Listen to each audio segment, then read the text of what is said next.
How much money did Dragon Ball Legends make during the 8th anniversary? Because this anniversary was huge. Part 1 gave us Ultra Super Saiyan Blue Gogeta and Legend Broly. Part 2 gave us Shallot and Trunks and Gohan. And Part 3 gave us the first ever Ultra Tag character, Super Saiyan 3 Goku and Super Saiyan 2 Vegeta. But the real question is, how much money did Legends actually make?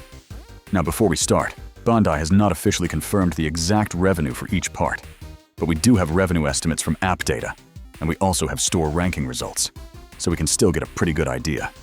Starting with Part 1. Part 1, which was without a doubt the greatest Part 1 ever, started with Ultra Super Saiyan Blue Gogeta and Legend Broly, and this was a massive release. According to revenue estimates, Dragon Ball Legends made around $14 million in May. That is a huge jump, considering that Part 1 started on the 23rd of May, so like 90% of that revenue came from the last 8 days of the month, which is crazy. So for Part 1, we can say Legends made around $14 million in May.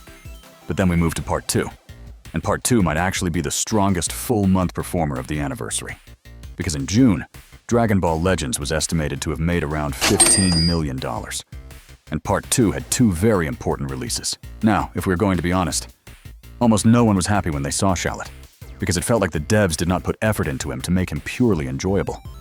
But on the other hand, Trunks and Gohan were absolutely amazing, not just as a PvP unit, but also because of how good their animations looked, and it was super fun to use them. They became the best units in the game, they fit amazing teams, and a lot of players summoned for them. So even though Part 2 was not as hype as Part 1, it still performed extremely well, and based on the estimates, the game made $15.6 million during the month of June. But if I'm being completely honest, June performed better than May because, first, it had more time to generate money compared to May's 8 days. Second, many people still spent money to get Ultra Gogeta or Legend Broly. So Part 2 cannot get all the credit for June's success. Now we get to Part 3, and this is where things get interesting, because Part 3 does not have a final full-month revenue number yet, since we are still in the middle of July. But what we do know is that the Bu Boys pushed Dragon Ball Legends to number 1 in store rankings in multiple countries, and that tells us something very important. Part 3 had a massive spending spike. The Bu Boys were the first ever Ultra Tag character, and they were one of the most unique units Legends has ever released.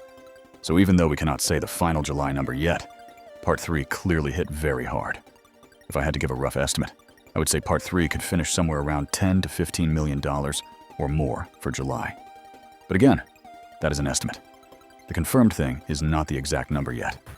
The confirmed thing is that Part 3 hit top grossing in multiple places, which means the Bu Boys made people spend. And honestly, that shows how successful this anniversary was, because every part had something that made players summon, and every part hit top grossing. As a player, it makes me feel good that the game is doing well, because that means we will continue to get even more content to enjoy. So no matter what people think about the anniversary, financially, Dragon Ball Legends clearly won.